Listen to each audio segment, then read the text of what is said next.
A U-turn by the UK government, but one it says was driven by practicalities, not politics.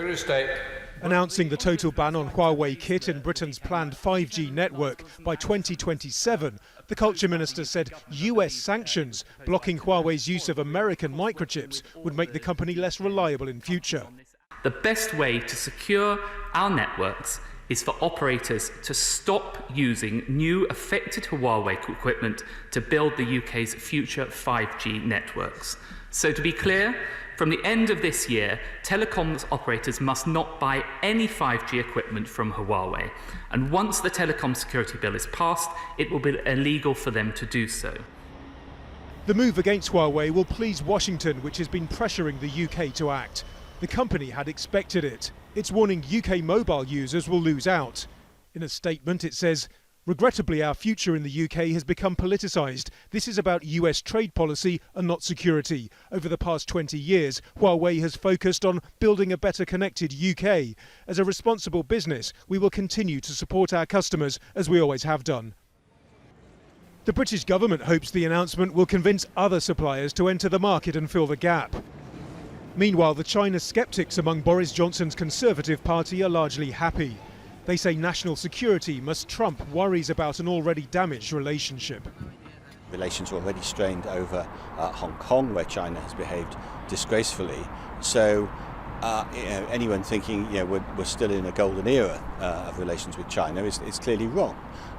But so be it. I think this is the right decision, and we should be calm. We want to continue trading, we want to continue commercial relations with the Chinese, but we've got to be firm at the same time. It's not clear how quickly or how angrily China will react to Britain's decision to get rid of Huawei kit, but other countries will be watching carefully as they too deliberate on whether to ban the company. Nadim, Al Jazeera, London. White House correspondent Kimberley HALKETT is joining us now from Washington, D.C. Of course, this is happening at a time when relations between the U.S. and China are already very strained. How's the Trump administration going to be reacting to this news?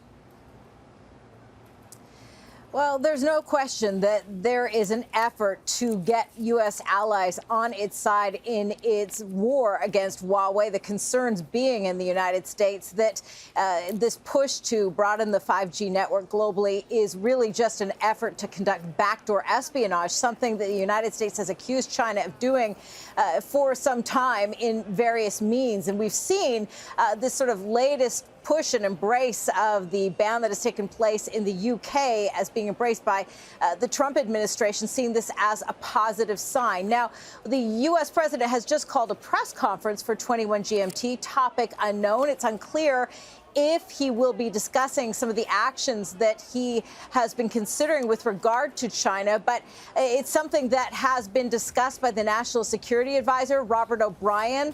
And we have seen a number of measures coming out of the United States towards China in recent weeks. You noted the position of the Secretary of State on Monday, rejecting China's claims in the South China Sea. We've also seen the U.S. Congress that is typically divided along party lines uniting in legislation over its concern of the treatment of Chinese Muslims or Uyghurs. We've also seen, or rather the Hong Kong national security law, and we've seen the U.S. impose sanctions over the treatment of Chinese Muslims. So there are a number of measures that have been discussed, but it's clear the position when it comes to Huawei is especially one of concern in the United States. In fact, Nancy Pelosi, the House Speaker, as far back as February, accused China of an insidious form of aggression by an autocratic government that doesn't share U.S. values. That was echoed by the Justice Department in February, charging Huawei with racketeering. So it's now up to the Trump administration to potentially announce what its next steps are. We know the National Security Advisor has been meeting with U.S. allies in Europe for 3 days of meetings to discuss this, among other issues. And the question becomes, what will happen next? We know that there is consideration underway to ban potentially Chinese applications used in the United States, including WeChat, as well as TikTok. We've seen other countries ban those applications. But the position of the United States is that already they're advising Americans not to download these applications, accusing the Chinese government of information warfare. That's Kimberley HALKETT, our White House correspondent. Kimberley, thank you very much indeed.